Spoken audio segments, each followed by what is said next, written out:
2 de la tarde. 2 minutos pasaron de las 4 de la tarde. Mire, 2 horas atrasado. Horario de California tenía. Horario de los...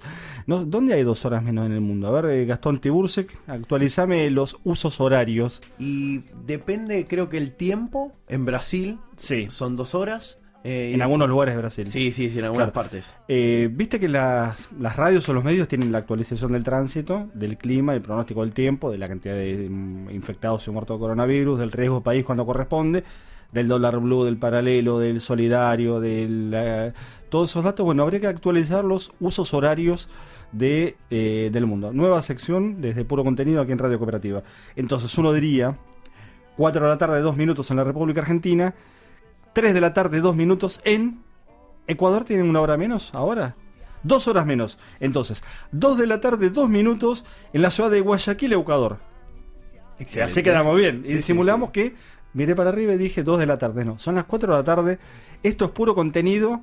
Hashtag de feriado, podríamos decir, para hacerlo canchero y moderno. Viste que ahora si le metes un hashtag quedás bien, porque no sé qué significa, de dónde apareció el simbolito del numeral, porque durante un montón de años fue el numeral que apareció en los teléfonos primero, después en las computadoras, en los sistemas virtuales, pero ahora es hashtag X temas. Entonces hoy es hashtag feriado, hashtag 25 de mayo de 2020. Hace 210 años la Argentina no era la Argentina, obviamente. Buenos Aires ya lo era, aunque bastante distinto a lo que hoy la conocemos, y estaba casi todo por hacerse. Uno podrá decir, lo hicieron bien, lo hicieron mal, qué sé yo, es la gran pregunta, digamos. Había que estar en ese momento, a imaginar un futuro en un mundo también con incertidumbres como hoy. Pensemos que la Revolución de Mayo, y nos vamos metiendo un poquito tranquilos, sin correr, porque hoy finalmente es feriado, están pasando cosas, las vamos a contar. Hoy el foco informativo está puesto en la zona sur del Gran Buenos Aires, y ahora Gastón Tiburcek nos va a poner en autos y va a poner al aire la consideración de lo que está pasando básicamente en la Villa Azul, que es un barrio popular, una villa desde hace muchísimos años que está entre Quilmes y Avellaneda, comparte territorio de ambos municipios, y uno podría decir casi metafóricamente que es un lugar sin lugar, la villa, y ahí la verdad que casi que lo mismo que sea Avellaneda o Quilmes, porque las condiciones de vida son espantosas, antes y por supuesto ahora con la pandemia, el aislamiento, los casos detectados. Bueno, vamos a repasar, insisto, con los datos y también con los testimonios de lo que está pasando ahí en la Villa Azul. Pero decíamos, imaginar en ese momento en la Argentina, o en lo que iba a ser la Argentina, cómo iba a ser el futuro, era una tarea complicada para los miembros de la Cuarta Junta. Y vos me dirás, ¿por qué la Cuarta Junta? Bueno, fue la primera, la de Buenos Aires. Ya había habido en Chuquisaca, Montevideo. Ahora el porteño centrismo, esta idea de que todo pasa por Buenos Aires, nos hace creer que la cosa empezó por acá. En realidad, el movimiento revolucionario y luego independentista en América tenía, por ejemplo, antecedentes en Haití. En Haití, en 1804, la primera revolución triunfante en lo que es el territorio actual de Haití, y era la colonia La Española, la isla de Santo Domingo, territorio que se comparte con República Dominicana, había sido la primera de las revoluciones. Bueno, tal vez Haití haya tenido el castigo histórico de haberse atrevido a desafiar a los imperios coloniales de la época, con la miseria que 200 y pico años después lo sigue azotando, y cada tanto es noticia por cosas como el terremoto de hace unos 10 años en Haití, que al igual que la pandemia puso otra vez en primer plano lo que ya era una tragedia humanitaria desde siempre en esos lugares sumergidos del mundo. Pero en la Argentina, insisto, no era la Argentina todavía, era difícil imaginar cómo venía la mano. ¿Qué había pasado? Haciendo un poquito de historia sintética y radial, el rey de España, Fernando VII, estaba preso a las tropas francesas bajo el mando de Napoleón. Entonces, con la excusa de la cárcel de Fernando VII, e inclusive con la metáfora aquello de que se conoce como la máscara de Fernando VII, algunos dijeron, bueno, vamos a hacer un gobierno patrio en nombre del rey. Una especie de trampa en la política de la época, que lo que buscaba era en definitiva empezar a regir los destinos de estas tierras de manera soberana y autónoma. Entonces se declara la Revolución de Mayo en nombre del rey. Es paradójico, porque finalmente termina siendo una revolución que termina siendo anticolonial, coronada 6 años después con la declaración de la independencia, muy a instancias de don José de San Martín, que un día como hoy todavía paradójicamente revestía como oficial en el ejército español contra los franceses, para que vean lo complejo que a veces son las circunstancias de la historia. San Martín no había llegado ni siquiera a la patria después de más de 30 años de vivir en España, donde había ido a vivir de muy chiquito. Bueno, ese 25 de mayo de 1810, que la verdad no sabemos si llovía o no en Buenos Aires, digo, la historiografía también ha dejado esa idea de los paraguas y la escarapela y French y Beruti repartiéndolas. En realidad, lo que hacían French y Beruti fue organizar un poquito aquello que durante todos los momentos de la historia hay que organizar, que es la fuerza histórica precisamente que logre sostener los movimientos de los hombres y mujeres que hacen las transformaciones.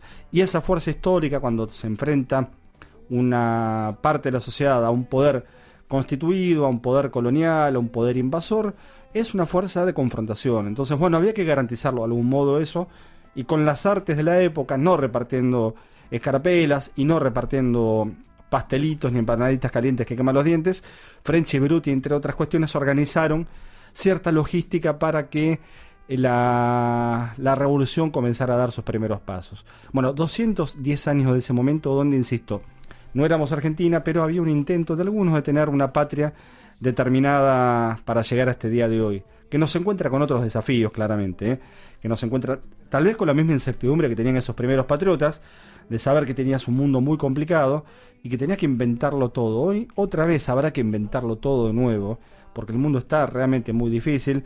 El contexto, como venimos diciendo en este puro contenido desde hace más de una semana, es atroz realmente cuando uno mira los cientos de miles que hay que han muerto en el mundo en estos tiempos.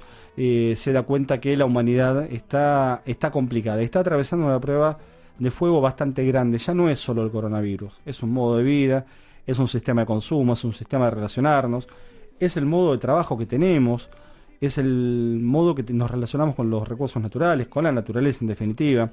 ¿Cuánto más podíamos seguir agrediendo al planeta? Y no es solamente una cuestión ecologista aislada, sino una cuestión de supervivencia de la especie humana y hasta una cuestión económica, sin que haya consecuencias de esta o de la magnitud que vayan a imaginar. Digo, ¿qué es sino el cambio climático? ¿Qué es sino una cantidad de consecuencias que tienen procesos de deforestación, procesos de polución ambiental? Bueno, todo lo que trae aparejado un modo de vida poco humano, realmente, que nos alberga en un planeta que es el único que tenemos, No hay otro para elegir, al menos hasta donde uno sabe, y tenemos que tratar de hacerlo de la mejor manera posible.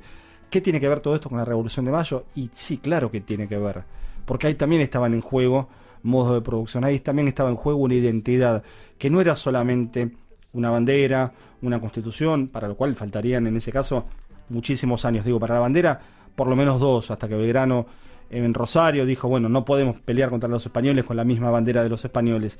Para la Constitución faltarían 43 por lo menos, porque en 1853 se sancionaba la primera Constitución de la Argentina. Para la conformación del Estado argentino como hoy lo conocemos, con una capital, faltarían 70 años. Imagínate hoy 70 años, que es la vida de cualquiera de nosotros, año más, año menos, digo, pasaron un par de generaciones largas para que en la Argentina hubiera una capital, para que no hubiera discusiones, y eso ha generado que al día de hoy, 210 años después, muchos de los problemas siguen siendo los mismos, porque lo que estuvimos charlando en parte de la semana anterior en puro contenido, con esta historia inclusive de las mezquindades políticas entre la ciudad de Buenos Aires y la provincia, tienen que ver con cuestiones no resueltas de esa época, tienen que ver con una cuestión de qué carácter tenía la ciudad de Buenos Aires en términos de posesionamiento en el continente y en el mundo. La ciudad de Buenos Aires era en el Virreinato del Río de la Plata y en el marco de las colonias españolas una ciudad de tránsito, una ciudad con un puerto de contrabando. Ese era el papel de la ciudad de Buenos Aires. Estábamos lejos de ser la principal ciudad de América del Sur. Estábamos lejos de ser la mega urbe que hoy somos. Los lugares en Perú o en Bolivia eran muchísimo más desarrollados. Chuquisaca era mucho más desarrollado, Lima era mucho más desarrollado, lugares de Ecuador, y a uno ahí le da hasta vergüenza qué poco conocemos de la historia de nuestros propios continentes, qué propio sabemos la historia de nuestro propio país. Porque si no sabemos de dónde venimos, la pregunta, Gastón, me dice, es verdad, es ¿cómo sabemos a dónde vamos a ir? Entonces, una vez por año al menos, es feriado, hay tiempo, tenemos todo el tiempo del mundo, porque además estamos todos en casa y qué sé yo, viste, también lo hablamos esto. Hoy los tiempos están totalmente cambiados. Hoy hablas con un amigo por mensaje, por llamado, y decís, che, hoy, mañana, es lo mismo, el sábado, el domingo, el feriado. Es un tiempo, un tiempo sin cortes. Bueno, démonos la posibilidad de pensarnos en clave histórica. Hubo quienes lo hicieron en su momento, sin redes sociales, sin internet, sin Twitter. No tuvieron que ir a ver qué decían los panelistas de la televisión para ver cómo actuar. No tuvieron que prender un canal de televisión o no tuvieron que ver qué te decían los portales para pensar con cabeza propia. De eso se trata también. Hagamos el ejercicio de pensar con cabeza propia. Y repito el dato que parece fuerte visto a la luz de lo que hoy estamos atravesando. 70 años después del día que hoy conmemoramos, de ese 25 de mayo de 1810, recién se instituía la ciudad de Buenos Aires como capital de un territorio medianamente integrado, porque todavía le faltarían muchos años de integrar territorios nacionales. El Chaco en la década del 50 del siglo pasado. La provincia del Tierra del Fuego hace 25 años era un territorio nacional, no era una provincia. Y tenía las Malvinas, como las sigue teniendo bajo el dominio colonial de Inglaterra. Entonces hoy tenemos la provincia de Tierra del Fuego, Antártida e Islas del Sur, que incluyen a las Malvinas. Pero hace 25 años nada más, hace 2 minutos en la historia. Entonces, 70 años después de esa Revolución de Mayo todavía no teníamos una capital. Entonces, ¿cómo no vamos a tener cierta preocupación intelectual, humana, comunicacional, por preguntarnos y por preguntarles a los que hoy deciden qué tienen en la cabeza? Y no me refiero a lo que está por fuera, porque ahí me decían el otro día, che, qué despeinado que está Kicillof. Bueno, la cuarentena tiene estas cosas, ¿no? La gente no se corta el pelo. Qué pelado que está Larreta. Digo, podemos quedarnos con eso, digamos, por tomar esta historia de capital y provincia de Buenos Aires. Veamos qué tienen en la cabeza adentro, digo, más allá del mal chiste que uno intenta hacer, adentro los políticos. Y preguntémosle, porque es obligación de ellos, pensar qué país tienen en la cabeza para de acá a 50 años. Y vos me dirás, bueno, de acá a 50 años, qué sé yo, dónde vamos a estar. Y sí, yo por lo menos pienso vivir unos cuantos más. Ustedes son muy jóvenes y van a estar, por supuesto. Y aunque no estemos, creo que esa es la gran posibilidad que nos dan este tipo de fechas. No pensar 200 años para atrás. Tampoco digo pensar 200 para adelante, tal vez suene demasiado ambicioso. Bajemos la apuesta. La cuarta parte, te negocio el 25%, te hago una quita del 75%. Mira, no pensemos de acá a 210 años, pensemos de acá a 50. ¿Querés menos? Porque está complicado, porque es feriado, porque no nos da la cabeza para pensar en esta incertidumbre del mundo de acá a 50 años. De acá a 20 años. Te firmo 20 años, ¿eh? Empecemos a hablar como ciudadanos, como comunicadores, como votantes, con nuestros representantes, en clave de 20 años. ¿Qué van a hacer de acá a 20 años? Porque lo que pase dentro de 20 años, ¿sabes cuándo empieza a construirse? Hoy, 25 de mayo de 2020. Tengamos presente esto como noción. Y cierro con una frase del tango, porque ahora vamos a escuchar algo lindo que preparamos, que tiene que ver con un clip de La Patria, porque ahí lo encontramos a Lalo Mir, ni más ni menos que el gran Lalo Mir, con su magnífica voz, resumiendo en un breve fragmento qué era la patria y qué es la patria desde su particular mirada. Pero cierro con esto, digo, si 20 años no es nada, como decía el tango, bueno, exijamos que nos den respuestas sobre los próximos 20 años. Porque tener claro qué va a pasar en los próximos 20 años va a significar que mañana tengamos el mundo un poquito mejor que hoy. Porque eso es lo que se ha roto en el mundo en los últimos tiempos. La perspectiva de futuro. La perspectiva de que mañana va a ser mejor. Y mañana no es martes, mañana son de acá a 20 años. Entonces, mirando los 200 años para atrás, pensemos en clave futura. 20 años, no es más que eso. El 10% de lo que llamamos transitados como patria en construcción, podríamos decir. Porque hace 210 años la Argentina no era la Argentina. Lo cuenta mucho mejor Lalo Mir. Escucha.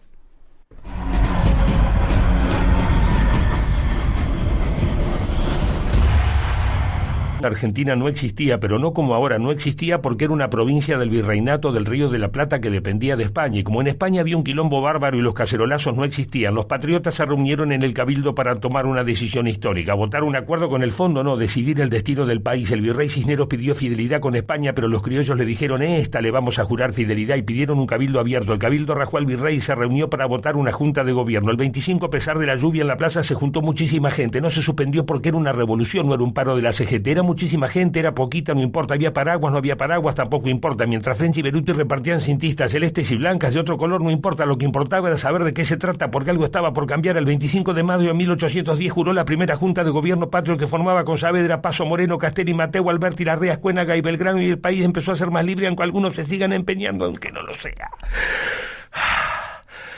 Llegué, ahora respiro y me como un pastelito.